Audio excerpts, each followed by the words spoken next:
welcome to our next reading segment of the Asatru Edda. Asgard here, and today's chapter is actually one of my favorites, and rightfully so. It should be a favorite of everybody, and today's chapter is entitled Askr ok Embla. And this is, folks, the creation story of mankind. And it is in this story that we discover the progenitors of the entire human race, who were named Askr and Embla. The powers all went to their Thing Sati, the holy high Godin, to consider thereon, to find who should raise the race of men out of Brimir Ymir's blood and Brain Ymir's limbs. There, Mod Sognir Mimir had become the most esteemed of all the Dvergar, but Durin Sutur the second. They, the Dvergar, fashioned many human forms from earth, as Durin commanded. The sons of Bur were once walking along the seashore of Arvangaland, which borders the sea of Jorvedr, and found two trees. These trees rose from the seeds of Yggdrasil. After the 12th Yolfest, their forms had grown up from the earth in such a manner that their arms rested behind and on their shoulders, and one joined to the other so that they were connected together and both alike.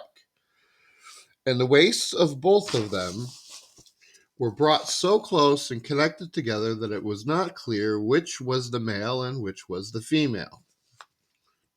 The three Aesir, mighty and venerable, came to the world from their thing. They found on the land the powerless Askr and Embla, without Orlog. They had no Und, they had no Oder. They had neither La, nor Later, nor Liter Goda. The sons of Bur lifted the logs and created people from them. When they were born, they stood naked and bare, unsheltered from the rays of the sun. When they came naked, Odin Rolda fed them with his breath, and to that end mankind should be bound to him. Both of them changed from the shape of trees to the shapes of humans, and the breath went spiritually into them. Odin gave them Und, gave them breath and life. Honir gave Oder, gave them consciousness and movement. Lodir gave them La with Lati and Liturgoda, which gave them form, speech, and hearing and sight. As soon as they were ripe, they took joy and pleasure in the dreams of Odin Ralda. The Godar gave them clothing and names. Odin gave his garments to the two tree people. They seemed like heroes to themselves when they got clothed. The naked man is embarrassed. The man was called Askr, and the woman Embla. And from them came mankind, and they were given the home behind Midgarder's walls. When Bur's sons created us, they, in their wisdom, lent us sense, memory, and many good traits. Herewith might we consider their creatures and their laws. Thereoft might we teach, and thereoft might we speak, all and only for our own well-being. Have they given us no sense, so should we know of nothing, and we should be more helpless than a jellyfish, which is driven through ebb and through flood. Askr and Embla had no other people to ask for help, and no one could lend it to them. Then Odin went to them and wrought in their minds inclinations of love, fear, and dread. When he and his brothers gave child to the parents of the human race, they also gave them Malrunar, and thus they had the speech upon all tongues and upon all lips.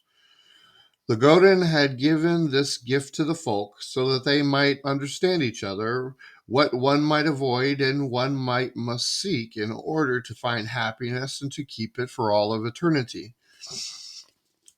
Odin then established by law that all dead men should be burned, and their belongings laid with them upon the pile, and the ashes be cast into the sea or buried in the earth. Thus, said he, everyone who comes to Valhall shall come with the riches he had with him upon the pile, and he should also enjoy whatever he himself had buried in the earth with him. For men of consequence, a mound should be raised in their memory, and a standing stone for all other warriors who had been distinguished for manhood. On winter day there should be a blot for a good year, and at midwinter for a good crop. And the third blot should be on summer day for victory in battle, called the Sigurblot. Then Odin said to Askr and Embla, be human, be the parents of the world. In devotion you were created as perfect beings. In complete devotion, do the law's work, think good thoughts, speak good words, do good deeds, and worship no Thusar. Both of them first thought this, that one of them should please the other. And the first deed by them was this, when they went out and washed themselves thoroughly. And the first words spoken by them were these, that Bur's sons had created Midgardr and all prosperity, whose origin and effect are for the manifestation of righteousness. Askr and Embla looked round about, their inclination chose the best, and they sought shelter under a protecting tree. But rain came and caused them to become wet. However, they had seen how the water dripped off the slanting leaves. Now they had made a roof with slanting sides. They made it with sticks, but the storm and wind came and blew rain underneath it. Now they had seen that the trunk gave protection. Afterwards, they went and made a wall of turf and sod, the first on one side and the other further up on all sides. Stormwind came back yet wilder than before and blew the roof away. But they did not complain about the Godin nor against the Godin, but instead made a reed roof and laid stones thereupon. And they got 30 days without food, and after the 30 days they went forth into the wilderness. They came to a white-haired goat, and milked the milk from the udder with their mouths. Afterward, in another 30 days and nights, they came to a sheep, fat and white-jawed, and they slaughtered it. They ate its flesh and made clothes from its hide. Then they made an axe of stone and chopped a tree with it and made a house of wood.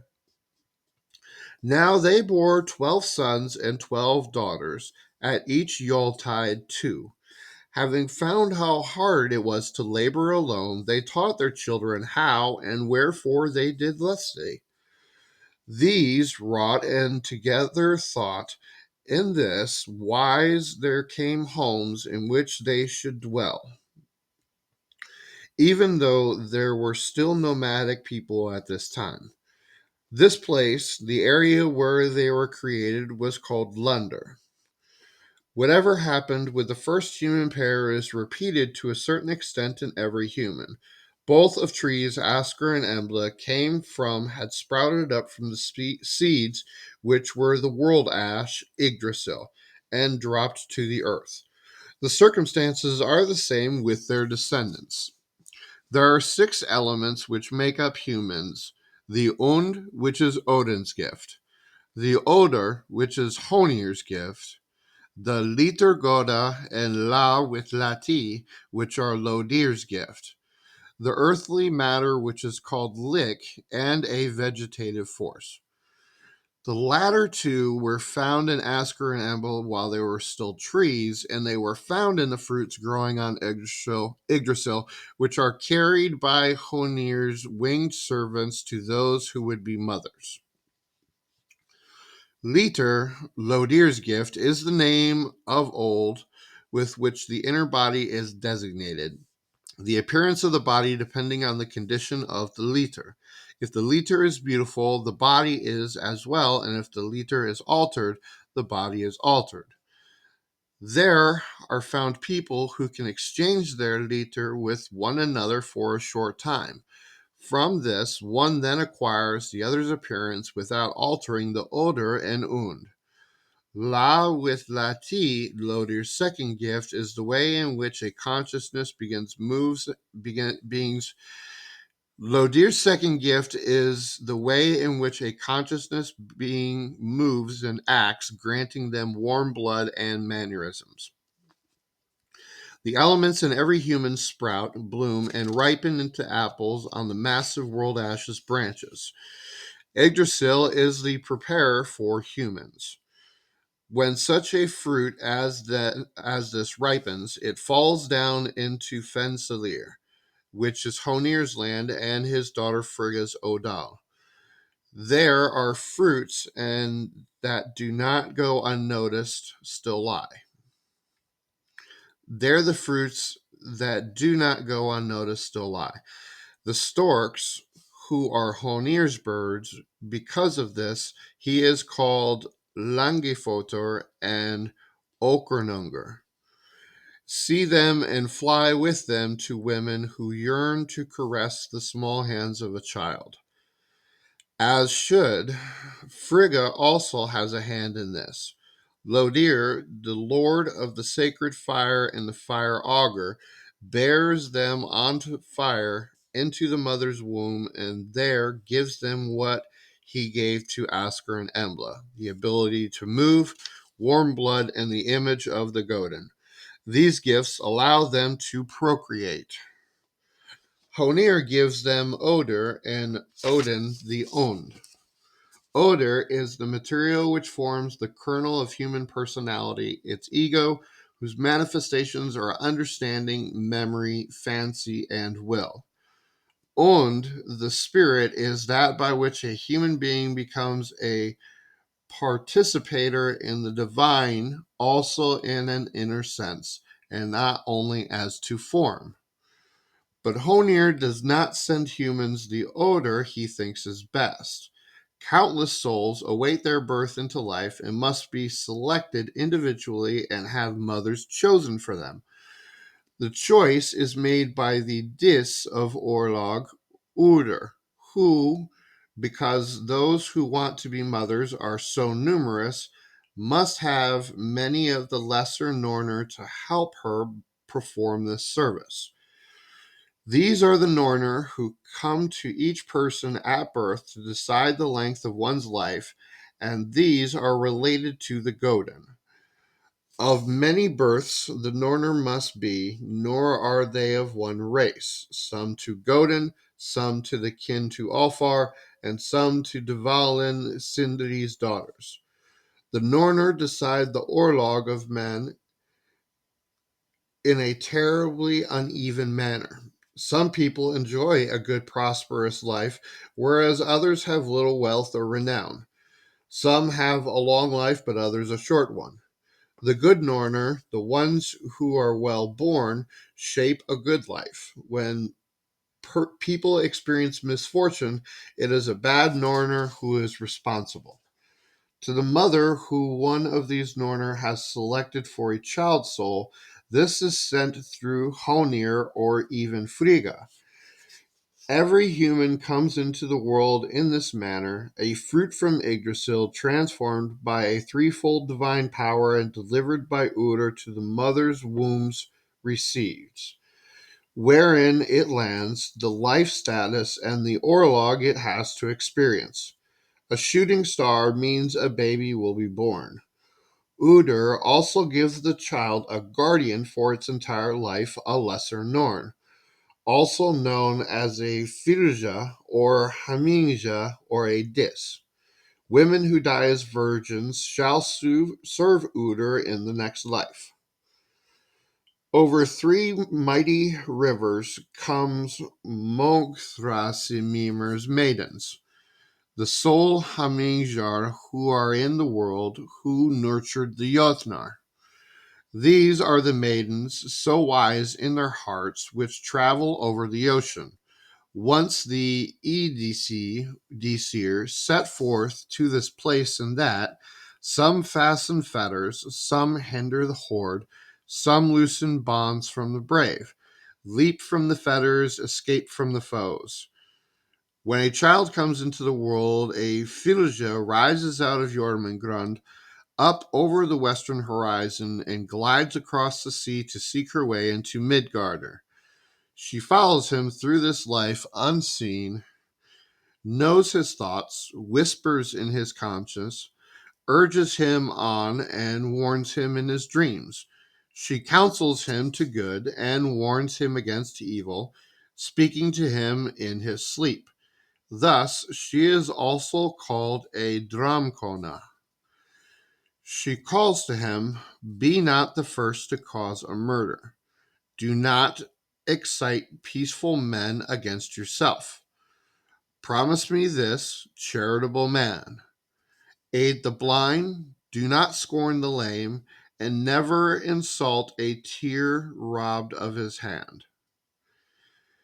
Nifilja is beautiful, brilliant, strong, tall, graceful, and noble, with white arms and a high bosom. She represents our good thoughts, good words, and good deeds. The Filja of the unjust is also beautiful, but when he meets her after death, she is accompanied by the underworld hound with a list of evil thoughts, words, and deeds. There are three types of Filja: Mansfilgur, Kinsfilgur, and Attersfilgur. It is most perilous if your foot stumbles when you go into battle. Guileful desires stand on either side of you and wish to see you fall. However, a fall is good luck at the beginning of a journey.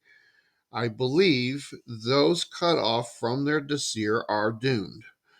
One foresees his death when his Filja appears to him riding a wolf. There she may offer to attend him. Askr and Embla's descendants multiplied in the fertile Arvungaland, yet they did not know how to use fire.